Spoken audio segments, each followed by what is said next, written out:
soon to understand. I'm not locked in here with you. You're locked in here with me. Hello, everyone, and welcome to another edition of Real Estate Realities with the Rebel Broker.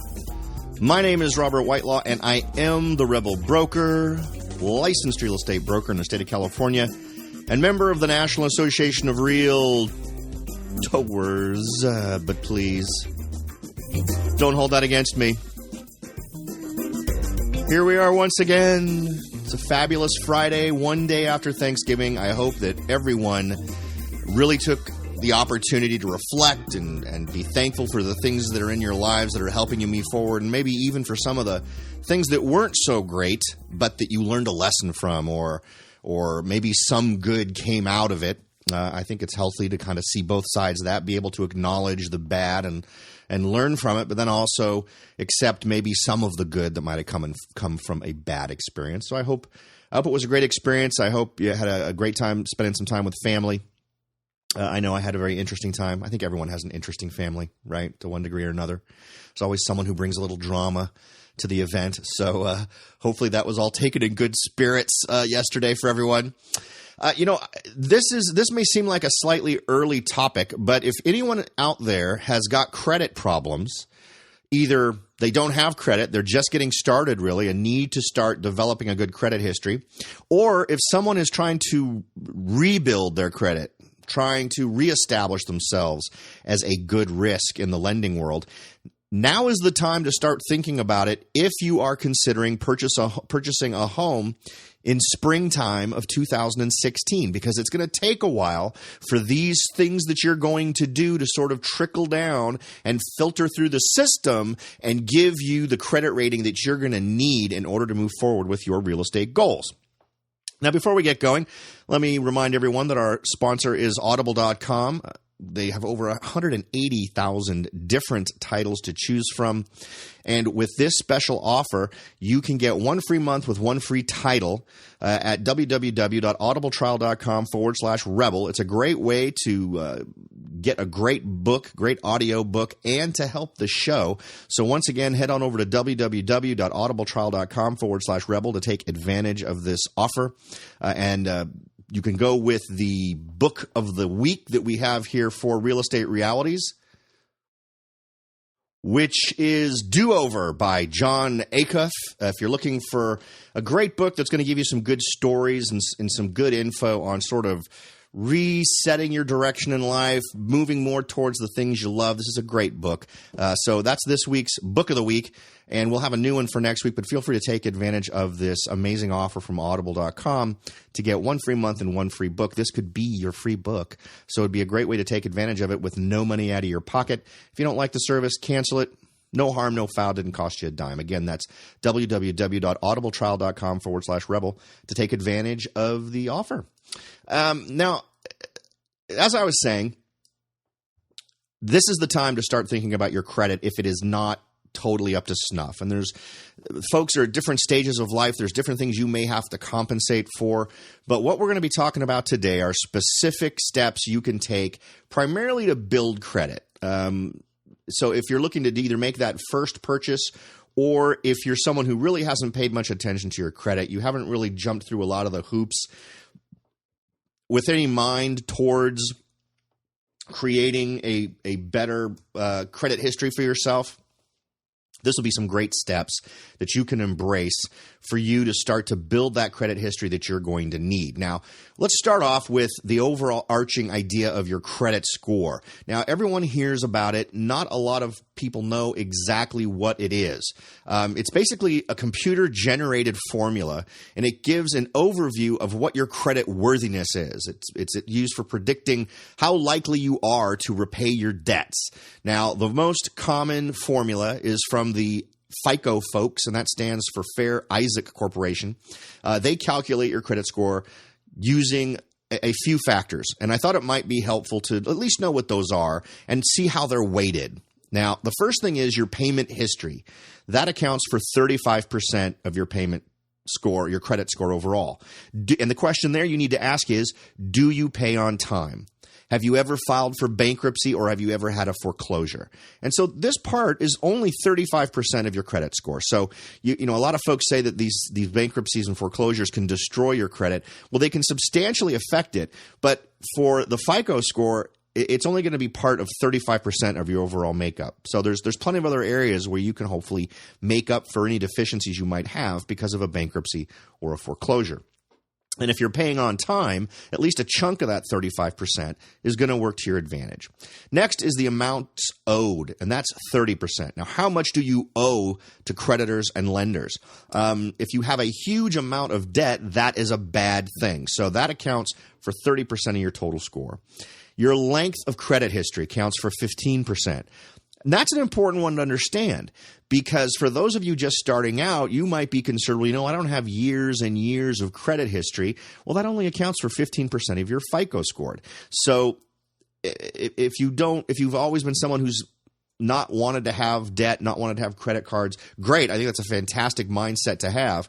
But what you might want to do is just embrace the idea of having a credit card or something like that that you don't use, or if you do use it, you pay it at the end of every month, just as a tool to build that credit history. The next 10% is accredited to new credit. Have you applied for a lot of new credit, meaning you're potentially taking on too much debt? It only counts for 10%, but this is something so easily controlled. What you'll usually want to do is, if you've gotten ahead and gotten a credit card, just stick with one. You don't want to get a bunch of different credit cards. And if you're about to buy a property, if right now you're thinking about buying a home next season, I would suggest you not get a new credit card between now and then. Next is the types of credit used, and that counts for 10%. Do you have a healthy mix of different credit types? If it's all high interest rate credit cards, that would probably be considered negative, right? Is it a car loan? What other types of loans do you have? Is it an educational loan, a student loan? What kind of credit mix do you have? You'll typically want to have some mix, but in the case of most folks, it's going to be a mix of car and credit card. You just don't want to be someone who's really burdened with a ton of different credit cards. But what we're going to do is jump through kind of quickly just the basic 6 steps you can take to start building your credit. And I think this works no matter where you are. These are all basic fundamental ideas of building credit, so they can be useful to anybody no matter what point you are. If you're trying to improve your credit, maybe what you need to do is consider these as your first 6 stopping points to figure out if you've at least got the basics covered. So maybe you're in further along, you've already purchased a home previously in your life, but maybe your credit score isn't what you would like it to be. Let's use these 6 steps as a review for you to really get a feeling for whether or not you've got these under control. Now, once you get these 6 under control, you're all going to be in a very strong position to then work forward and try to get whatever specific credit problems you're dealing with taken care of. And we'll probably do a show within the next week or two on challenges that face someone with a little bit more of a credit history and how you can take those head on. Now, number 1, open a checking and a savings account. Try to stay above your minimum balance. You absolutely need to stay above your minimum balance. Never bounce any checks, and make regular deposits to the accounts. You want to show that you are someone who has these. A, you have these kinds of accounts, and B, that you maintain them regularly and that you're using them. A certain amount of activity is expected on those accounts, and it just shows I think the general term would probably be a healthy financial knowledge or healthy financial circumstances where you're actually using these accounts. Number 2, use credit cards carefully. Now, you absolutely need to consider credit cards as a double-edged sword. Nothing is easier than abusing a credit card. Just shoving that little slip of plastic to somebody to buy something, or just inputting those numbers, those little digits into Amazon to buy whatever, is super easy. And there needs to be a ton of discipline in recognizing what you're using and what the penalties will be if you overuse it. If you can't pay this thing off at the end of each month, you're going to be hit with a pretty substantial amount of interest that you're going to have to pay on that money that you've borrowed using the credit card. So this is something you don't want to approach recklessly. If you're a brand new person to credit cards, Trust me, I feel your pain. I know how tough it is to resist using that thing. But and I'm going to suggest right off the bat, you absolutely embrace a philosophy where you do not consider this borrowed money. You consider this money you've already spent. You've already subtracted it from your checking account. You plan on writing a check for this before this money is due at the end of the month, so that you're never paying interest on the money, that you never hold it that long. I'm at a point with one of my sons where I'm considering getting him a credit card with a very low amount permitted on it, just so he can learn this now while he's still in my house. Because I remember learning the lesson of credit cards while I was in college, and it was painful for me. So luckily I got out, and I found myself in circumstances where I could pay it off pretty quickly. But boy, it was not good to finish off my college education with the debt I did on credit cards. On the upside, I didn't have any student debt. I did have a job all through college, so the only debt I had was credit card debt. But in a lot of ways, that's even worse than student debt. But it was also a lot smaller than what most student debt would be. So at least I managed to squeak by that way. You need to not have your credit cards with high unpaid balances. It can cost you hundreds or thousands of dollars in interest. So that's one of the big things. Credit cards can help you immensely if you just pay them off and in full at the end of each month. You build excellent credit, and you will reap all the benefits of that. So you're not only getting the benefit of being able to say, buy 2 or 3 things at the beginning of the month and write a check for all of those things at the end of the month, it's a very convenient thing, right? I mean, that's nice. But by doing it that way, you're not only buying things and not having to pay interest on the stuff that you've bought, but you're also building an extremely strong, robust credit history that's going to do nothing but work for you when you go out and start looking for a loan. Now, you want to establish your credit independently. This is number 3. Now, this would apply to folks who are just moving out of their parents' houses, if you're just coming out of a divorce, anything where previously you had really either no credit or any credit you did have was linked with another human being. I think I've told this story before. Something really bizarre happened when I got divorced, something I hadn't anticipated. I got divorced, and within 6 months of that, my credit rating jumped by about 40 points. I'm not 100% sure why that's the case, but once I had an independent credit score that wasn't linked with any other person, for whatever reason, that thing went right up, and I'm not sure why. I never got a good explanation. Not sure that'll apply to everyone. It's probably going to depend on what kind of a credit history you had prior to being married. I had an excellent credit history before I got married, so maybe that had something to do with it. And nothing really crazy happened during the marriage in terms of credit, so I'm not real sure why there was a weird skew there. But hopefully for you in your situation, you'll be coming out with at least a strong credit history that you can build on, or even at worst neutral. And by going through these basic 6 steps, build the foundations of a much stronger credit history.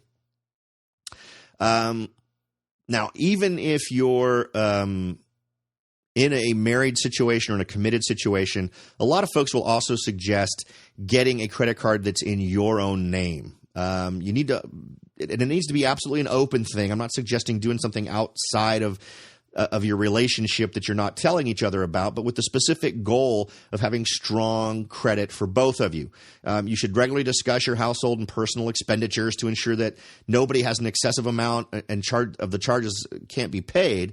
But you also want to be able to be prepared for whatever might come down the road. Now, we've talked about divorce, but let's say, for instance, if you have everything in your joint names, if one of the two of you were to pass away, that if the person who is left behind hasn't had any strong credit history built in their own name, that could very negatively affect their ability to move on. There's all kinds of weird things that can happen after the loss of a spouse in terms of settling, all kinds of different things. So having a very strong credit history would be great. So the idea of having a card that's in your own name that is really serving the purpose only of building your credit is a smart thing.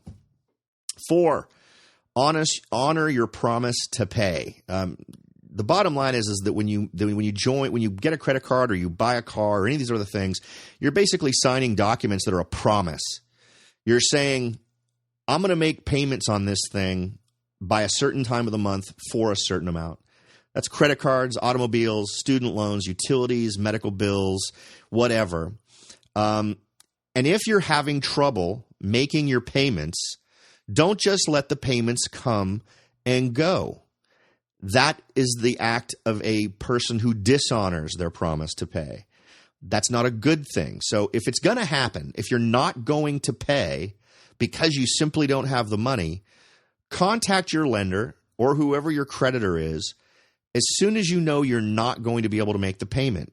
You'll be in the best seat if you're doing it before you're late on the payment. Just contact them, let them know what's going on. You may be surprised by how some of these folks react. Under normal circumstances, if you simply don't make the payment within 30 days, that goes on your credit score. Some of these organizations that you're going to be dealing with actually have programs specifically designed to help folks in a difficult position continue to be able to make payments that then don't get put onto your credit. So by being a proactive, responsible, honorable person in how you deal with your debts and how you treat the people you owe money, you're more likely to protect your credit rating. Number 5. Know what's in your credit report. You can check your credit report at least once each year. You can do that at annualcreditreport.com to make sure that it's correct. Now, federal law requires that the 3 consumer credit reporting companies give you a free credit report annually. You just have to ask for it. Now, if you're planning to make a large purchase, and if you're considering shopping next season, then that would absolutely qualify. You need to check your credit report before it's time to buy. And I would suggest you check it as early as possible, because if there's errors on it or any problems you want to try to fix, it can take months and months to correct those errors. So, for instance, let's say you're thinking about buying in 6 months, 7 months, 8 months. Get a credit report right now. Find out what your credit report says. Look for any error. If your credit report isn't what you expected, try to figure out why. There's going to be specific things listed on there. Now, I had this happen. I lived overseas for a couple of years, and just before I moved overseas, I had to have surgery. And I had tried to wrap everything up before I left the country, but one bill from the anesthesiologist, which for whatever reason I had paid the anesthesiologist, and there was $8 somehow didn't get charged to me in the original bill. So this other bill was sent, and it never made it to me overseas. It never went through the forwarding process. So I came back from overseas and discovered that I had this judgment, again, not a judgment, but I had this thing on my credit report that I hadn't paid my anesthesiologist $8. In looking through everything and looking at the original payment, I had discovered that, yes, that $8 was actually included in the original payment. So the $8 shouldn't have been charged at all. I was able to send a copy of the check. I got a note from the doctor, and it just went away. It took a couple of months for that to work through, but it went away and just completely changed my credit report. So it happens. It's not something that you can't fight. You can absolutely write a letter of explanation for every weird, funky thing that appears on your credit report. In fact, a lot of these services that will charge you money to try to repair your credit report, that's precisely what they do. They simply go through and write letters to explain all these various things. Save yourself a little money and simply Google this process, and you'll find plenty of resources you can use that are already pre-formatted letters to help explain different events in your credit history that are negatively interpreted. All right. So it's worth your time. It's worth sitting down and over the course of a few weekends going through the repair process. If you get your credit report and it looks clean and your number is great, fantastic. You know that. So you're going to go into this battle with knowledge most people don't have, and that's what it's about, right? It's about cranking the knowledge up to 11 so that you're better equipped to make it through the process than the person behind you. Number 6, and our final one on this list, take steps to restore your credit if you've had a financial setback. Now, a moment ago we were talking about knowing what's in your credit report and fixing it. This is more of a case where you've had financial setbacks you're perfectly aware of, and you need to try to figure out how to work through them. You can contact former creditors with whom you've had a good payment record. They may be willing to help you reestablish your credit. You don't want to acquire too many credit cards. Carefully review any credit card offers you receive. Above all, avoid disputable credit repair companies that promise a quick and easy fix. They could end up costing you money and dragging you further into debt. Instead, take advantage of services provided by a local consumer credit counseling service or a HUD-approved housing counseling agency. So those are two free ways to do that. I'm going to go ahead. I think I actually have a link to some of those. I've got some scams that I've got links to. I've got some counselors I'm going to put links to, and these will be in the show notes for today's show. So you've got some access to some great resources out there, so that you can work through your credit. Now, having good credit is not magic. It's math, right? It's just like deciding whether or not you're going to buy an investment property. There's somebody out there who uses a formula to decide whether or not you're a good risk, just like you use formulas to decide whether or not buying that investment property makes any sense.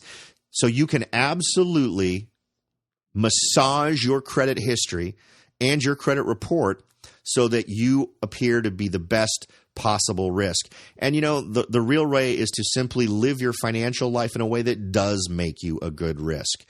If you show through your credit history respect for your debts, then folks are going to be far more willing to embrace you as a borrower and give you preferred status because you've already proven through your actions that you're a great risk. In fact, you've proven you're not a risk. So that gives you better rates, it gives you better terms and conditions, and it gives you larger amounts of money that folks are going to be willing to lend you. So I hope that's helpful. If you'd like to reach out and get in touch with me, feel free to head on over to www.therebelbroker.com. I'd love to hear from you relating to stories you'd like me to cover on the show. I'd love to hear your success stories and your failures. And if there's anything about real estate that particularly confuses you or scares you, let me know, and I will be happy to put together a show that sort of addresses those fears and concerns so that everybody can benefit from those answers. And of course, however you choose to consume the show, please take a moment to give the show a little love and do a thumbs up, review, stars, smiley face, whatever method is used in the way you can consume the show. Just put a little more info out there on the show so that other folks can take advantage. My understanding is when you do that, you're really putting it in front of more people and helping me grow the audience. And I would be forever in your debt. Thanks again for listening, everybody. I'll talk to you all next time.